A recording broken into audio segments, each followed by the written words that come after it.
Welcome to the Enduring Minds podcast, part of the Everyday Athlete Podcast Network.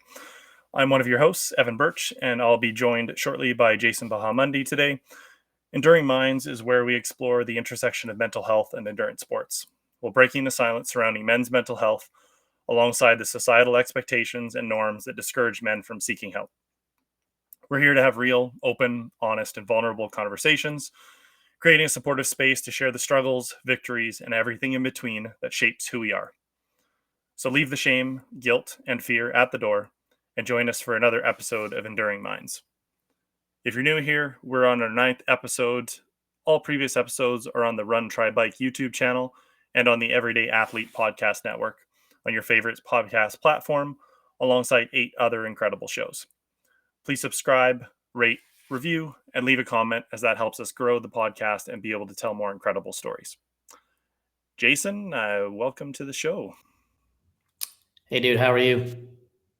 I'm well. How are you doing today? I'm excited for the first time in now 9 episodes. I don't have sweaty palms, and it might be because you pronounced my last name correctly. I don't think I've ever listened to it before, but you nailed it. So Nailed it. I've been working on that one in the mirror. Let's get into today's show. We are excited to be joined by Sachin Latti, or Sach as we call him, a former Canadian Border Services officer, endurance athlete, and soon to be the first person from the Canadian South Asian community to run across the country. Starting this June, Sachin will run coast to coast to raise awareness and support for men's mental health, while fundraising for organizations including the Canadian Men's Mental Health Foundation, Together We Can, Kids Play, and his own Sachin Motion Fund that support many organizations across the country. And we'll hear more about those other foundations shortly from Sach. Grounded, calm, and deeply committed, Sach's mission is more than miles. It's about breaking the silence around mental health, especially in communities where vulnerability is still taboo. His journey through service, struggle, and strength is helping redefine what courage looks like for men, for first responders, and for an entire generation watching him step forward. Sach, welcome to Enduring Minds. Hey, buddy, how you guys doing? Good, good. Are you training today? Did you already get your running? Yeah, I'll be running 40 today. Oh, just for it's just kind of sort of. I love when we Yeah, can have conversations like that. yeah. It sounds. I gotta probably, reevaluate how I say things around certain types of people because some people might not understand. So I'm in the right crowd to be able to say it. Absolutely, absolutely. I mean, Jason and I, we normally have some questions that we kind of start with, and we kind of let the conversation roll where it goes.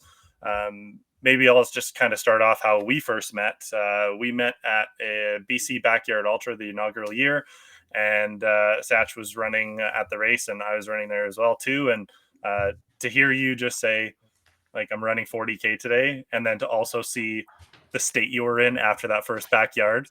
Um, what is it like to be able to say I'm running 40 kilometers today, thinking back to that moment of that first like time you kind of dipped your toes into that ultra space? It's a great question, man. And to be honest, I don't think I've reflected enough on that sort of time for that sort of you know difference or time lapse.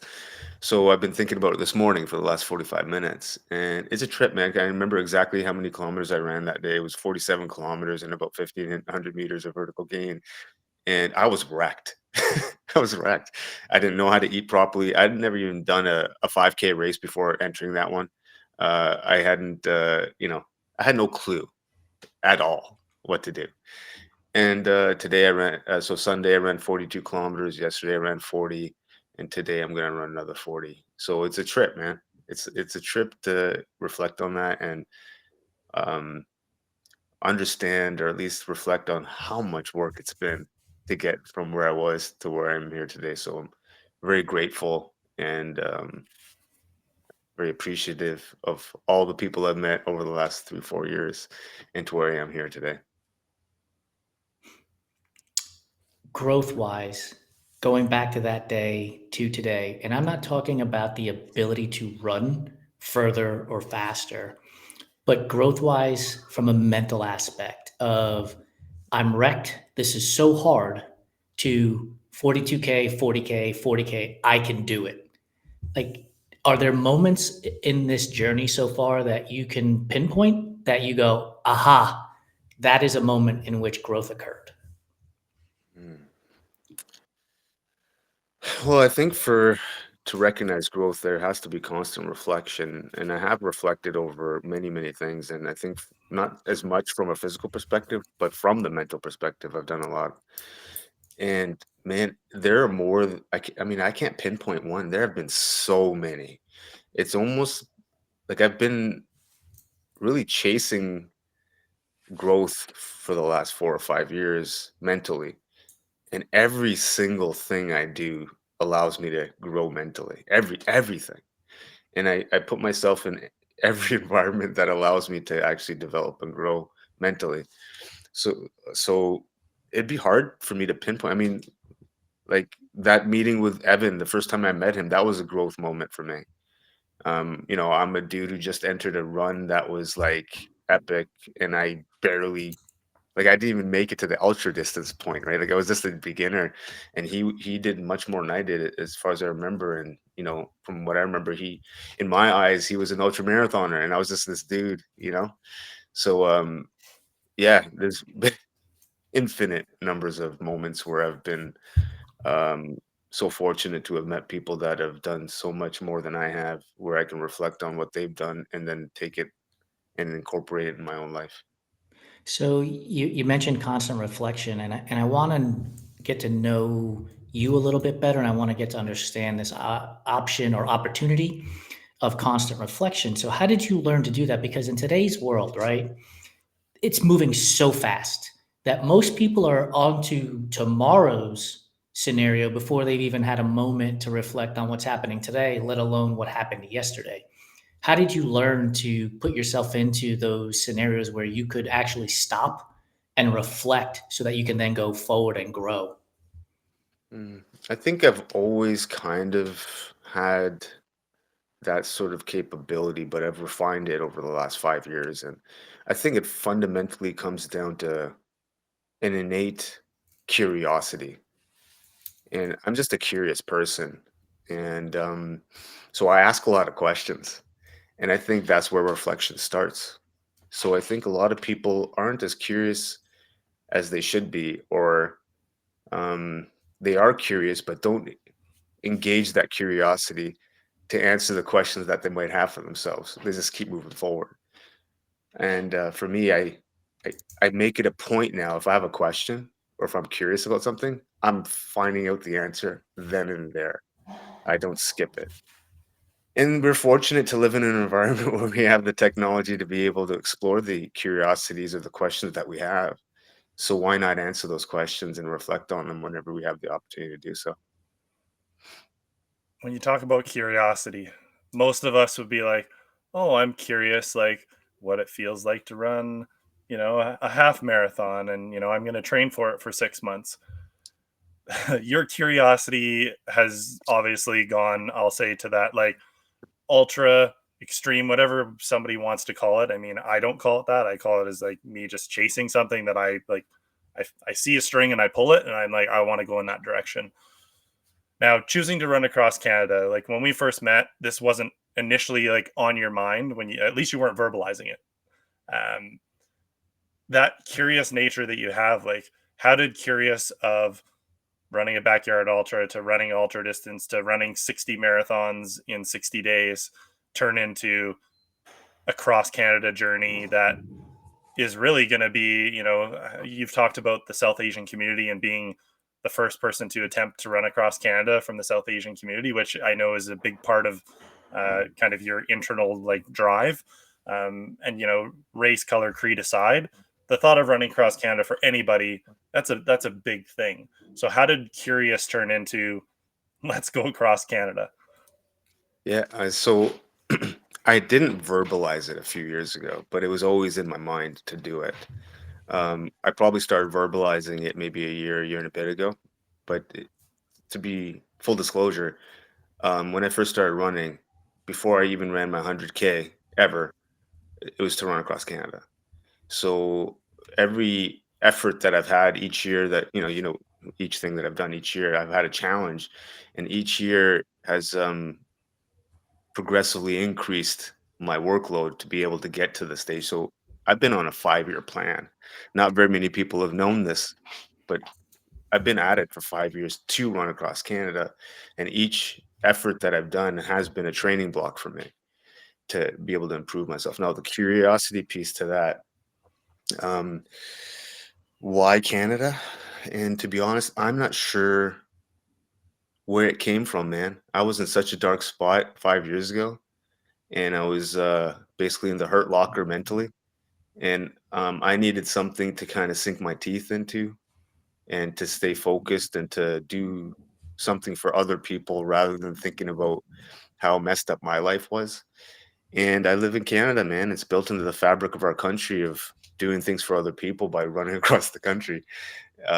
So it came um, divine intervention. I don't know what you want to call it, man. It's just an idea came in my head. I hadn't even ran a race in my life when I came up with the thought to do it. Um, and I wasn't a runner. I was a bodybuilder and a jiu-jitsu guy. So for me to even voice that out to people, that's why I didn't really say it to very many people, because people at the time when I just started running, they were saying I was crazy. If I started talking about running across Canada, man, I would have been a wrap. People would have been probably like, closing the door on me. But to answer your question, the curiosity, I don't know where the idea of running across Canada came from. It just appeared in my head. I suspect it comes from, or it came from, um, significantly damaged ego and uh, really so low self worth and no confidence at the time when I started thinking about these things. And as a really damaged ego at the time, I was like, "F this! I'm going to show everybody and prove myself, whatever that means." And it was a real toxic headspace. But I think over the years and over all the miles and connecting with so many different people, it's evolved 100%, where I don't even like, it's not about proving anything anymore. It's just about, finishing a thing that I started, demonstrating what's possible given effort and consistency, and raising a ton of money for other people. Yeah, you talk about doing it for yourself, and that was a big turning point for myself. So I can mirror that 100%. I used to chase podiums. I used to chase people. I used to always be looking over my shoulder at what other people were doing in a race to see if they were going to catch me. And now it's one of those things, like, as soon as you can find that drive to, like, do it for yourself first and foremost, but then also attach it to the other purpose that you have now with these foundations that you're supporting, and your own foundation that you're helping support other smaller charities with. I think that's just such a beautiful space to come at it from, when internally, like, the drive is coming from within and not from the external anymore, which is not an easy flip for many people. And going through a mental health journey can do that for somebody. So I just wanted to kind of touch on that. I'll let Jason go ahead with the next one here. Yeah. So you said you were going to prove to others, right? I'm going to show you was kind of the mindset. And I wrote this down before you said that. I said, doing it for others is admirable.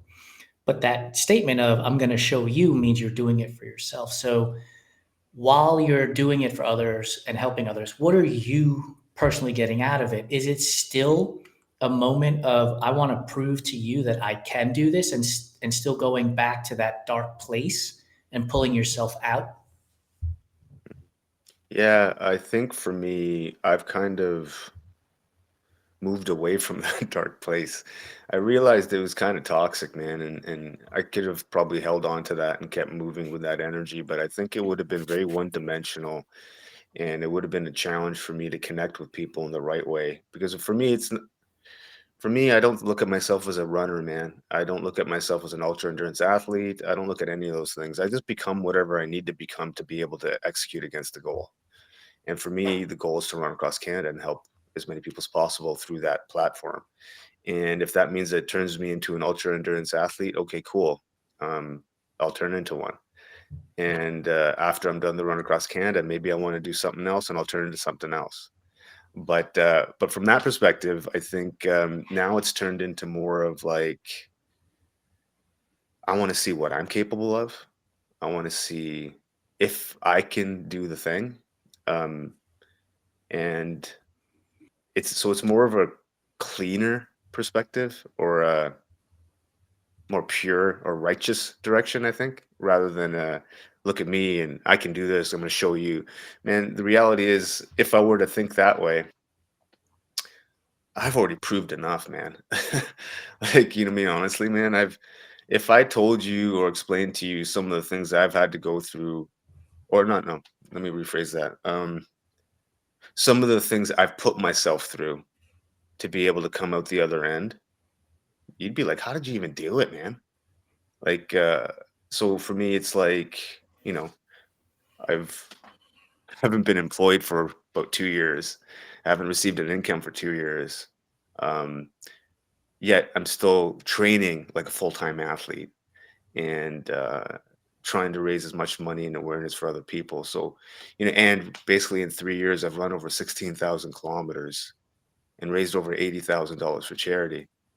I mean, I don't really have much else to prove to myself, you know, to other people, right? Like, now it's like, okay, what else can I do? What else is possible? How else can I push myself to another level? That's kind of where the space I'm in now, rather than, oh, I need to prove it to other people.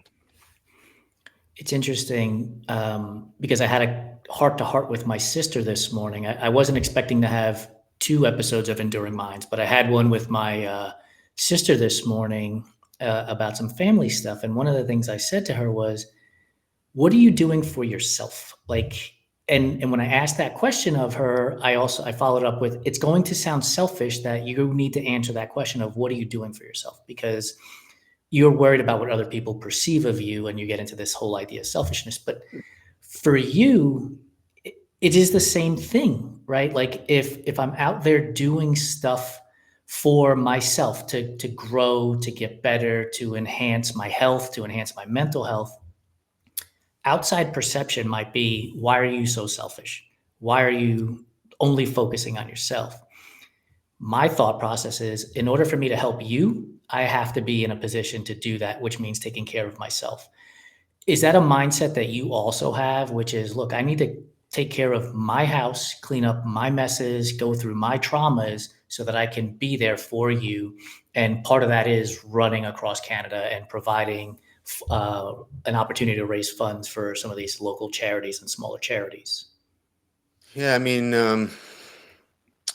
look, you can't help anyone unless you help yourself first, right? And so I'm looking at it more from like a leadership perspective, right? And you know, who's gonna listen to you if your house is a mess, you know?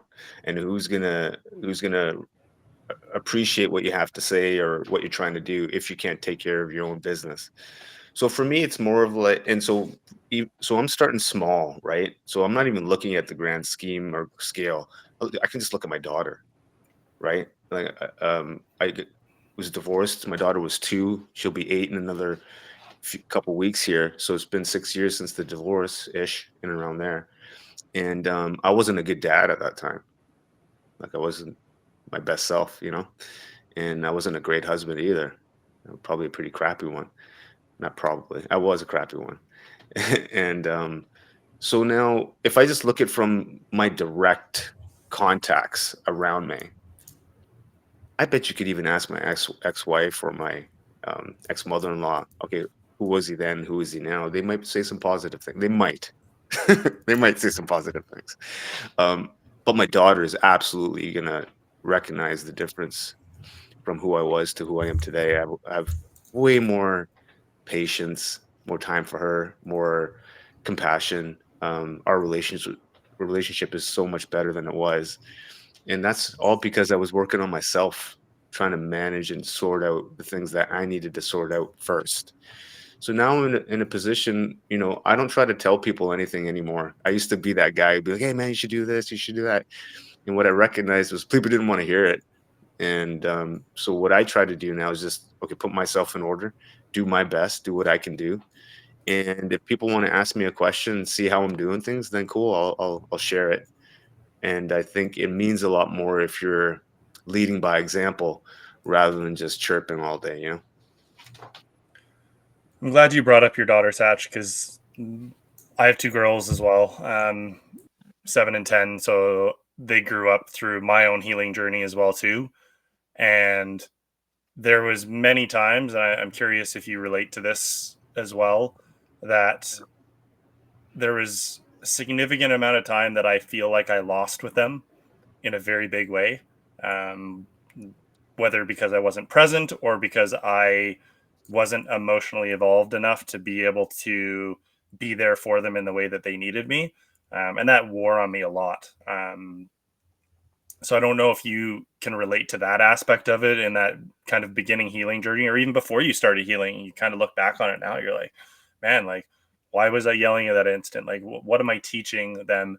And again, they're gonna do more of what they see rather than what we say. And I think that's the unique part about leading by example and doing these things and putting these things out there the way that we are. So yeah, I'm just curious kind of what your feelings were on kind of that stage with your daughter. And I think this is the stuff that we need to talk about more because a lot of us keep this hidden. And yeah, I just think it's a very strong conversation to have, especially, you know, men with daughters. Yeah, and first of all, for me, I'm so happy I had a daughter. It was probably one of the best things for me. I truly enjoy the relationship that we're cultivating. Now, having said that, I reflect back at some instances and circumstances where I could have probably behaved better, but that's with every relationship all the time now, right? For me, I just try to think how I could do things better. In the past, I probably would have beat myself up quite significantly. Oh, why did I do this? Why did I do that? And why didn't I do something better? But what I realized over time was like that's just wasting energy on something I can't even shift or change. What I can acknowledge is that I wasn't the greatest dad, and what I can do is be a better one today and keep doing the better things moving forward. So I can relate to you 100%, Evan. Yelling or acting in a manner that's probably not the best um, environment to create for a young child, but it can't change the past, right? And so I'm not going to dwell on it too much, other than enough to where I can understand to correct that behavior and then keep moving forward. And that's kind of how I function, man. I try not to dwell on things. If I do something incorrect, that's why I reflect as much as I can. And if I reflect on something that happened, I'll engage the person and straight up just have that conversation, be like, "Hey, man, I'm sorry. I behaved in this kind of way," or or I just don't behave that way as best as I can. So I try to save the energy for positive interactions and not beating myself up anymore. Yeah, that line of if you knew better, you would do better. Hmm. We didn't know better, and No, I think that's the part about it, and that can let go of that shame and guilt and I grew up in a South Asian household, so discipline was applied in a different manner than probably some of my, um, you know, colleagues at school. So, there were environments where I didn't feel like I could be very vulnerable, or I was scared, or probably didn't know how to. So it took me some time to build confidence in myself, enough confidence to be able to not really care as much and just say what I think. And I think over the last 4 or 5 years, all the things that I've been doing have helped build that confidence to a level for me that's um, much better than it used to be. I think, because I've done a bunch of things I never thought in a million years I could ever do. And, that's running is one of them, but fundraising, public speaking, writing, like all the different things I never thought I could ever do because I never thought I was smart enough or good enough at or whatever you want to say, has built confidence in me. Observing myself do things I never thought I could do has built me up in a certain way. And that's not because of running. That's because I've decided to move in a direction that has a growth mindset attached to it. And anything that I enter into, I want to get good at or get better at.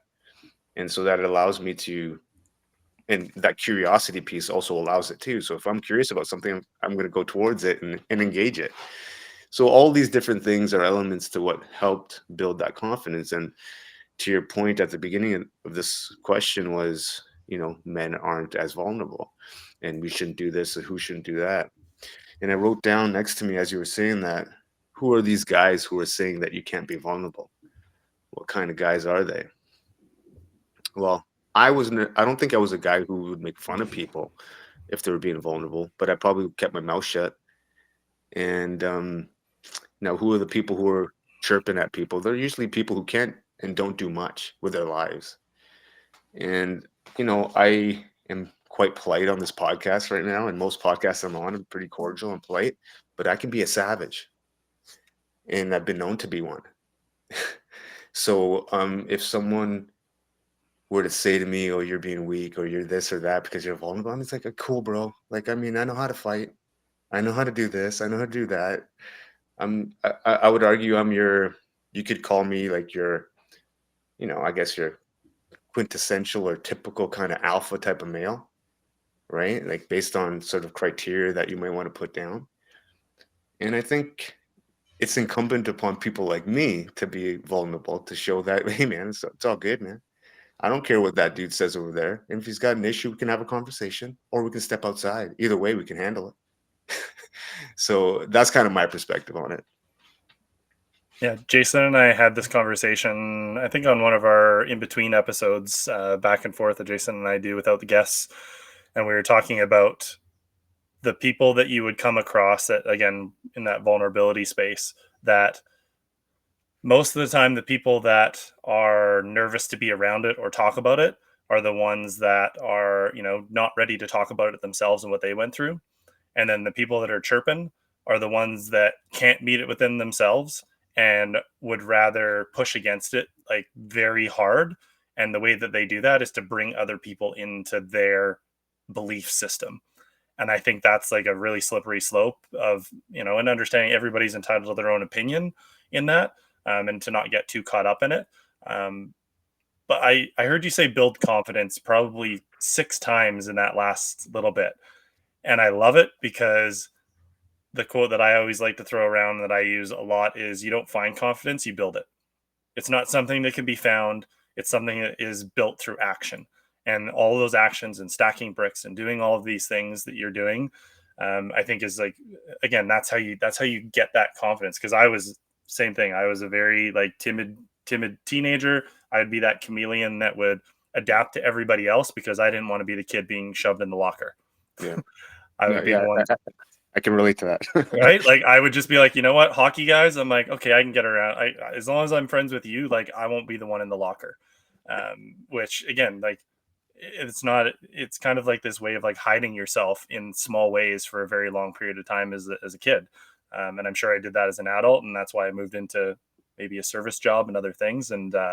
But I guess what I'm kind of coming back around to is when we're talking about the vulnerability piece. I think Jason and I have shared a lot of our own kind of vulnerabilities on the shows. And like we're getting into the deeper stuff that maybe we haven't voiced before. So I'd love to hear, obviously, coming to this run across Canada, it's a big endeavor. There's no doubt. What emotionally or physically are you grappling with right now as these days approach that you maybe haven't talked about or haven't shared in a big way that you want people to know about before you do this? I think it would just be a beautiful spot to be able to share something that maybe is a little bit more personal, that to try to open it up for other people. Yeah, I mean, there's not very many people I can talk to about the run across Canada and how to do it, right? Like, there's a small number of people that have actually done it, right? And so for me, there's a level of like, um, in this moment, I'm like, from a fitness perspective, I'm ready. Like, I mean, VO2 max is there. My body can handle, volume and all that kind of stuff. Um, but when you're talking 70 to 80 days every single day, or, you know, day after day after day, that's more of a mental grind, right? And so for me, um, I know I'm going to get it done. I'm just trying to now dial in that mindset perspective on how to get it done, and how to consume it all in a way that's um, helpful for me and then helpful for others as they're watching the process unfold. So I guess like what's my biggest challenge at this moment? Uh I haven't really thought about this might sound strange. I haven't really thought much about the actual run. Mm. I've been kind of staying in the moment and doing the runs that I have in front of me. Like I'm running 200 250K a week, right? So it's a lot of volume for me anyway. And so I'm kind of still just tackling that. And then as I think about the run across Canada, I'm thinking more about the last day of the run across Canada. And I get emotional thinking about it. So I try not to open up that can now because I want to save it for when I get to that moment. But I do think about it and um, what it would be like to dip my toe in the ocean in St. John's, how Terry Fox did. And then all the people that have supported me being there and then going through this epic journey with a small group of people and what that's going to do with our relationships and for our relationships and how much money will be raised and what that's going to do. So I feel that and I use that sometimes to fuel me on runs. And so that's kind of what I'm thinking in the moment. That's I haven't shared that out loud. I'm just kind of thinking in the moment um what I feel and what it might feel like when I get to the end. It's exciting for me to think about the start of this conversation when we talked about reflection, and we've come to this scenario in which you're putting your toes in the ocean in St. John's after running for so long, and the opportunity for reflection. And I know you can't answer this question right now, but when you do dip your toes in the water, I would love to be there to ask you, what are you reflecting on today? Because there's going to be physical pain, right? Your feet may hurt, your legs are going to be sore and tired, but I have to imagine that the enormity of the event is going to override that soreness and pain because of the things that you did during that time, not just for others, but to reflect back on where you were 5 years ago, coming through those dark times with this mindset of, I'm going to run across Canada one day. And then here you are. And for those of you who are listening on audio, you cannot see Sasha's face, but it is telling a story as I'm asking or making this statement. Like, it is already telling a story. And I hope that the moment that you put your toes in the water is as grand as you expect it to be, because this is a big undertaking. Um, and now I'm getting emotional thinking of you going through this process, because Yeah. it's one of the things that men don't talk about is the traumas that we've gone through in life. And I've referenced your traumas a number of times. I know Evan and I have shared his traumas, and I have my own. And now I think about you going through this process and healing yourself. And I wonder if that's something you've thought about, because we've talked about the charities, but have you thought about the opportunity you're providing for other men from a healing perspective through what you're doing? Because I'm telling you right now, it is impacting me, and you haven't even started running yet. Yeah. I mean, honestly, man, I don't know how often I think about that because it's overwhelming. So I try not to think about it much because I'm a pretty empathetic person and I feel a lot. And so I don't know if that's a good or bad thing. It's probably a good thing because I feel a lot of people's pain and it gives me fuel because I can understand what it feels like to be struggling with no one caring about anything or feeling like no one cares. And so I've had a lot of people say things to me that, I've impacted them or it helps them or whatever the case is. And I don't want to disrespect that at all. It's really um, kind, but I don't know how to receive it. It's a challenge, and I'm still trying to figure that out. I think that response and that answer is what is the right response and answer. I don't know how to receive it, but I am receiving it, right? Because I think about for myself the emotional impact of sharing my story, talking to people, and understanding that the world is fucking cruel, right? And the more we talk about this stuff, my hope is that there is a person out there who hears that the world is cruel, but you can take one step forward and help yourself, which then means you're taking one step forward to help others. And that's literally the journey that you're going on when you go across Canada. Every step forward is a helpful step, not just for others, but for yourself. And I can't thank you enough for taking on this challenge and then sharing it with others as well. Yeah, I just wanted to add one piece to that, man. And, well, first of all, thank you for the kind words. The world is cruel, but it's also a world that you can create around you, so it doesn't have to be, right? And what I've done over the last 5 years is create the world around me that I wanted, right? And anyone can create the world that they want to be involved in because we control everything. People, I think, have given their agency away to other things, to the government, to other family members, friends, whoever it is. For me, I don't want to give it to anyone other than myself. And I want to be able to create everything that I want to experience in this life because I'm the only one who can create it for myself. No one else can do it for me.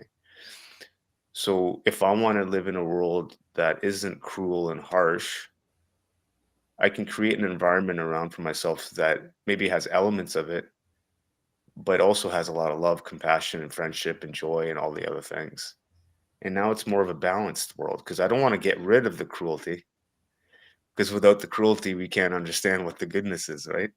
So I think having them and then understanding them better on a more nuanced level is um, the way I like to move forward. I'm trying not to overshadow that last section there because I think, Jason, with that question, I think you really hit on what Enduring Minds is about and why we're doing this podcast. And I think the unique part about everybody's trauma, again, trauma is something that happens to you. It's like it's something that happened to you. And then it also is what happens inside of you because of those traumas. And really, like, we are a collection of our choices, not a result of our circumstances. Like you said, Satch, we get to choose. Like, every day is a choice. Like, you get to choose the direction that you go. And yes, some of those choices are going to be difficult, and some are going to be easy, and some are going to be ending up not necessarily being the right or wrong choice, because I don't believe in that. I think every choice can be made right. But you talk about empathy and how you're a very empathetic person. And I have always thought of that about myself as well, too, being in emergency services for 20 years and working in that line of service. I think everybody has that level. And somewhere along the way, that empathy broke for me. And I'm curious if it was the same thing for you, that you've like found your way back to empathy, because I just, in our conversations and us over the last 4 to 5 years of knowing each other, just understanding that it's like empathy does waver every now and then, especially when you go through your own stuff. So how would you recommend, or tools or things that you have gone through for other men to really kind of tap into that side of things? Because it's very easy to push it away and say it doesn't exist and treat people like robots and not be non-empathetic, but just literally almost just be like a little bit dead inside. So I'm just curious, like, what was it for you? Like, was it always there, or is it something you've had to like cultivate over the last little while? I think I've always been compassionate and empath and that kind of stuff, but it's definitely been cultivated over the last 5 years because I was a wall for a number of years. Like I was a dick, man. I was pretty harsh and cold, and I could be, you know, perceived as intimidating and all the other things that you'd want to put onto someone or label onto somebody because I was walled up, man. I didn't address a lot of things that I probably needed to get addressed. But over the last 5 years, I've addressed, or at least tried to address as many things as possible personally and mentally to um, be more empathetic and compassionate. Because man, look what am I doing, man? I'm not a runner. I'm someone who's trying to help other people through running. And if I can't connect with people, man, who's gonna like? It's not gonna resonate. It's not gonna help. It's not gonna do anything. So I had to learn how to become um, not as walled up and more open and more compassionate and more vulnerable. And as I allowed myself to be those things, I was able to give space to other people um, without judgment. And so I've had a lot of practice, right? I'm not not special in any regard, man.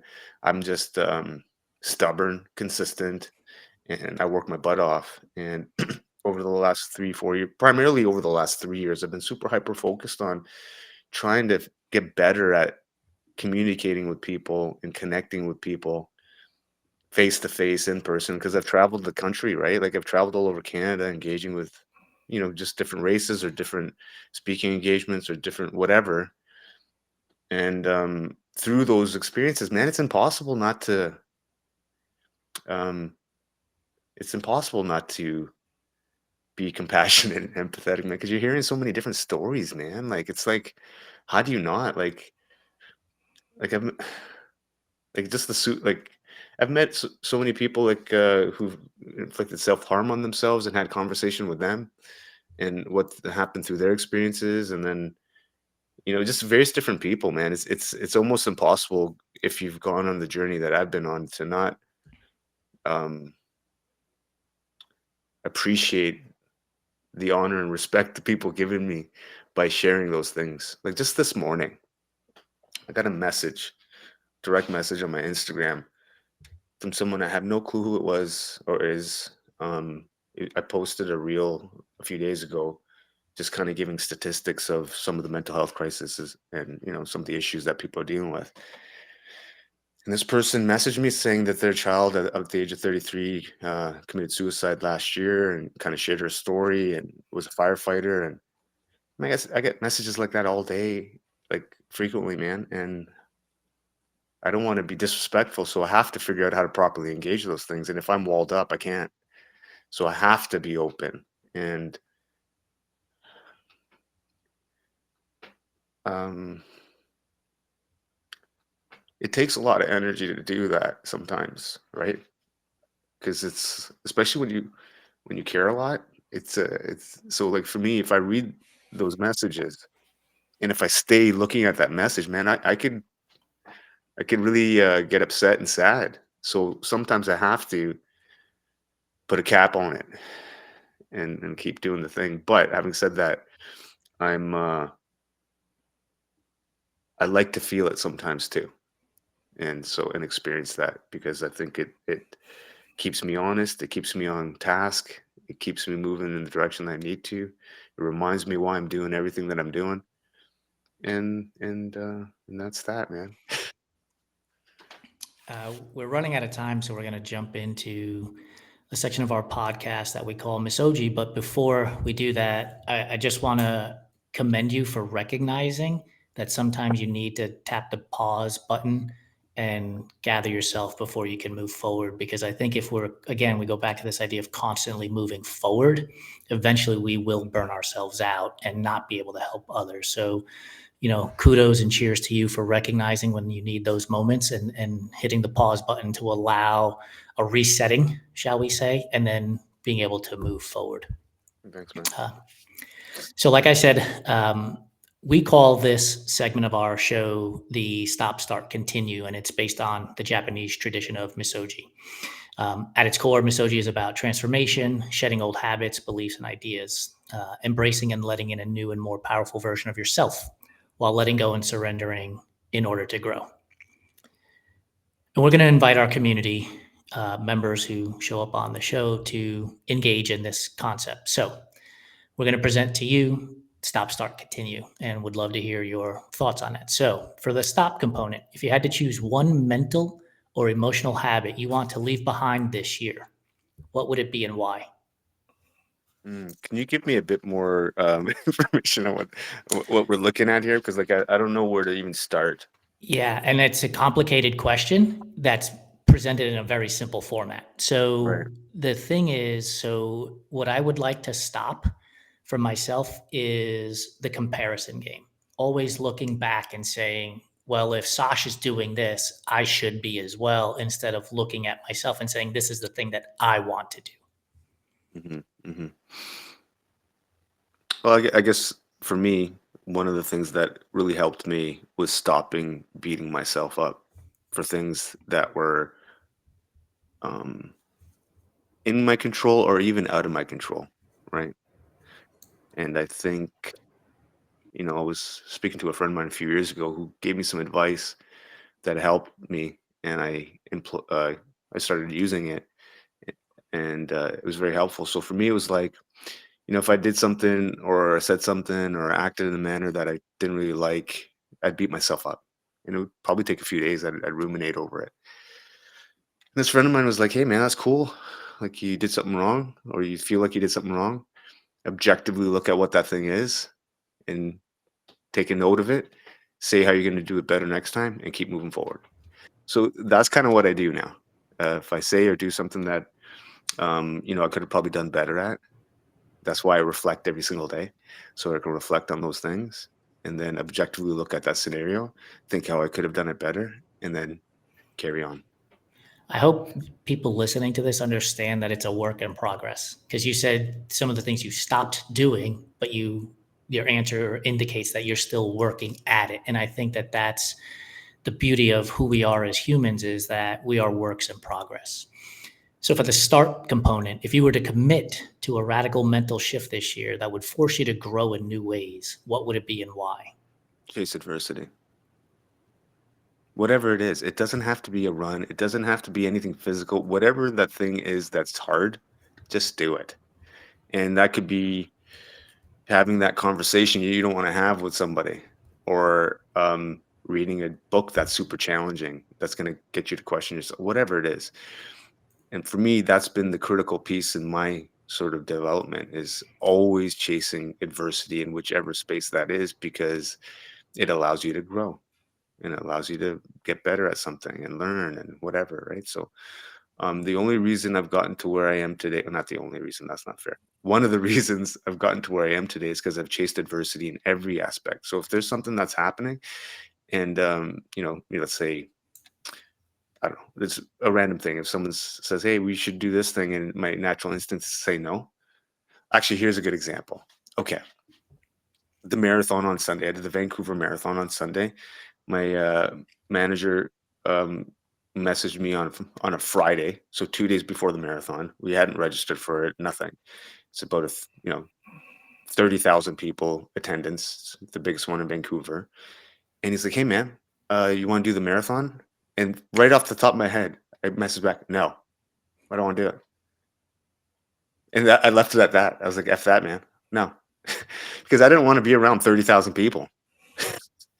I didn't want to. I did that half marathon a couple years ago, and it was, for me, I don't like being around that many people in an area that I don't have that much control over, where they're all acting in a certain type of way. It's just, I don't feel comfortable in it.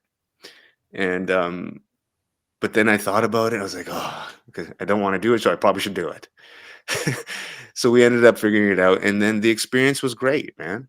And it turned out, it wasn't terrible. I had a great experience. I met with some cool people, and I learned something that day for myself. So chase adversity. I love it. One of the things before we get to the continue piece that I wrote down earlier was that words have meaning. And you corrected yourself earlier. And instead of saying probably, you're like, no, this actually is the thing. And you just corrected yourself again by saying the one thing. And you're like, well, it's not just the one thing. It's, one of the things. And I think that's something that people also need to recognize, and something you've brought forward in this conversation is that words have meaning. And if you hear yourself saying something that isn't true to what you actually believe, correct yourself. It's okay to correct yourself. On to the continue part. So if you had to symbolically cleanse or renew one aspect of your mental health within the next year, what would it be and why? You can thank me for these questions, Satch. Bro, man, this is I gotta write papers on these things, man. They're long. No, but they're good questions, man. So can you repeat the question again? Absolutely. So if you had to symbolically cleanse or renew one aspect of your mental health in the next year, what would it be and why?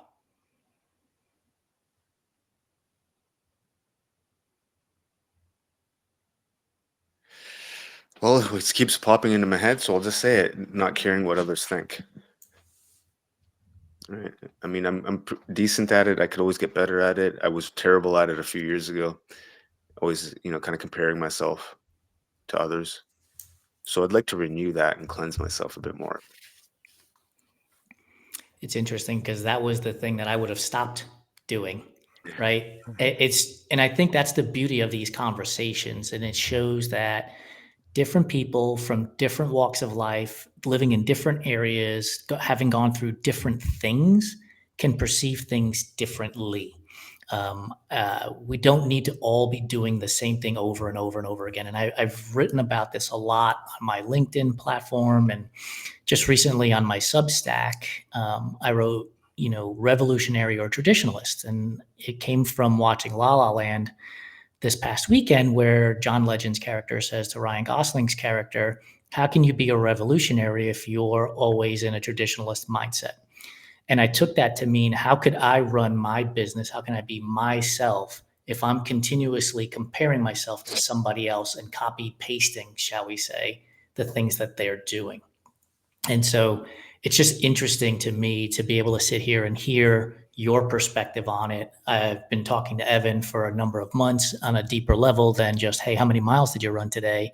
And getting a perspective of him and other guest members. And I think that's one of the beauties of this show, is that we get to show people from different walks of life doing all sorts of different things on their path to better mental health.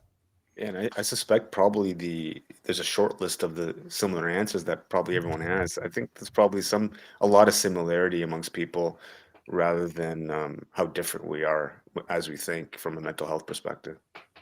Yeah, you're definitely not the first person to take a 5 to 10 second pause answering those questions. And that was always the intent of those, is we wanted the guests to really think about their own experience in everything that they've done.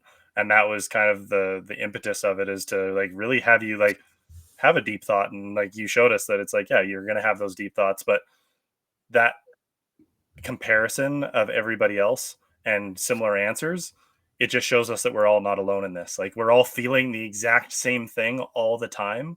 We're just not voicing it. And that's what this platform we're between Jason and I we're trying to build, is just create those conversations and spaces that are supportive, that people can voice those things and know that it's like, oh, like, yeah, like I am worried about what other people think. And I think that's a beautiful space to be. So I'm going to push back on you too, Evan, and say we're not trying to build, we are building. Thank you. Yeah, and trying I think is failing. yeah, I think I just want to share this real quickly, because since we're talking about words matter, a few years ago, I wasn't really someone who paid attention to that until I met a friend of mine, and Evan knows him, Sean Taylor, and he when I first started talking to him about 4 years ago, and just a bit of background on him, he's a special operator, retired Tier 1 operator from JTF2, Canada Special Forces, ultra endurance athlete, entrepreneur, very successful person, performance coach, all that kind of stuff. So I started talking to him when I was really dealing with my mental health issues, like significantly, and as I started running, and I was barely a runner, and he advocated for words matter. So I'm having a conversation with him. I'm like, yeah, I'm not really an athlete, man. I'm just a dude who does things. He's no, you're a professional athlete right now. So as soon as I started just thinking of myself as a professional athlete, despite even getting paid anything, I started acting like one. So I think words matter, man. So like if people are trying to really get after things, and even like in the ultra endurance space, there's not that many professionals, right? But there's a ton of people that do it. And I suspect there are a lot of people who do it who do think of themselves as professional athletes. Because how can you run that much without thinking of yourself as a professional? So I think if people the average human starts really thinking about the words that they use and start aligning themselves with those words, they'll see a significant difference in their life immediately. Like, I mean, today. So if people want to make a shift or a change in their lives today, start being critical of the words that they use and start applying them in a way that you'd want them to be applied so you can start seeing action and forward progress.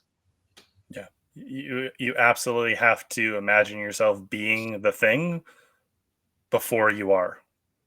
That's such a, yeah, I 100% aspire to that. I'm sure Jason can relate to that too. So, Satch, we want to thank you for your vulnerability, your willingness to share pieces of your stories with us today, and really for just being vulnerable and just being here with us. Do you have any final thoughts, words of wisdom, or a story you want to leave us with? Oh, I don't know, man. If I start telling stories, we're going to be talking all day. So we'll leave the stories for another time. But I just want to thank you guys for having giving me the opportunity to have a chat about various different things and connecting with you guys. And for anybody who likes to see people do or take on big challenges, feel free to go to my website at suchinmotion.com. And you can see everything about the run across Canada, live tracker of where I'm running. Donations can be made, all the 9 yards. So please hit the Instagram and the website, and let's have some fun over the next few months. Yeah, Satch, I just wanted to quickly touch on, can you just let everybody know the charities that you're connected with that are going to be a part of the run? I think that would just be a really good touch point to end on. For sure. So just yeah, and maybe I'll just kind of give a brief understanding of what the run actually looks like, so Absolutely. people who are part of the ultra endurance space can, if they're interested, they can track. So I start the run on June 16th, 2025 in Victoria, BC at the Terry Fox Memorial, mile zero. And June 16th is Father's Day, so it should be easy for people to remember. And I'll be running, so the goal is 80 to 100 kilometers a day on average, um, for until I get across the country. So 7,500 kilometers in 80 days ish, with and just to illustrate the vertical gain and run across Canada is like summiting Mount Everest 7 times. So that's the vertical gain plus the 7,500 kilometers. And we're doing it to raise awareness as funds for various different mental health charities across Canada. And we're looking at, so we're still kind of exploring that because the goal is to raise $1 million. And I think we can very much, like, we're in line to do that. And I think we're getting all our ducks in a row to make that happen. And I think we might be able to raise more than that. So we're still engaging with charities because I want to be able to support a few. And so I'm looking at it from a holistic perspective or a 360-degree perspective. Obviously, veterans and first responders is near and dear to my heart. So we'll be supporting a charity that supports veterans and first responders with occupational stress injuries. We have a couple meetings tomorrow with the Veteran Transition Network. So we'll likely be making a connection with them. And then Together We Can is the largest nonprofit men's addiction facility in Canada. They've also now support women with addiction. So we're going to be donating to them. The Canadian Men's Health Foundation is another charity that we're going to be supporting. And they're a national charity that supports men from physical, mental, spiritual perspectives in their health. And we're still finalizing the youth charity, but there are a few charities that we are in conversations with. One of which is Kids Play Foundation, which supports kids by keeping them away from drugs, gangs, and violence by giving them mentorship and youth programs. So, but we're still engaging a few more charities, but there'll probably be 3 to 5 different charities that encompass youth addiction, men's health, and veterans and first responders. No, that's beautiful, Sach. I'm hoping to join you on some of your time out across Canada. So we'll see how I got to get Tahoe 200 out of the way first and see how my body's doing after that. And then we'll see about joining you for some mileage. When is the Tahoe? June 13th to 18th is Tahoe. So I'm hoping it's not going to take me the 5 days. I'm pretty confident in that, but we'll see how my body heals after that. And hopefully in July, I'll be recovered and be able to join you for some time. Well, either way, if you're not able to run, man, just come out and just kind of have some fun, man. Because just to illustrate for the listeners, we're going to be we'll have a full RV. It's going to be all deckled out with the sponsors and whatnot. We're going to have a full film crew documenting the entire process, social media content getting pushed out every single day, and for those people that want to come join, we'll be covering their costs as well. So like we'll be flying people out to be part of the process if they want to be. So Evan, if you want to make that happen, let me know or let the team know. We'll fly you out and cover your expenses and whatnot, and even if it's just to hang out and eat some food. Sounds good, man. So on behalf of Jason and myself, we want to thank you all for joining us on Enduring Minds episode 9. Here with Sach. We're a proud part of the Everyday Athlete Podcast Network, one of 9 incredible shows. Please subscribe, review, leave a comment, and rate the show, as it will allow us to bring incredible guests like Sach and their captivating stories to the Enduring Minds community. Until next time, let's continue going the distance and breaking the silence together.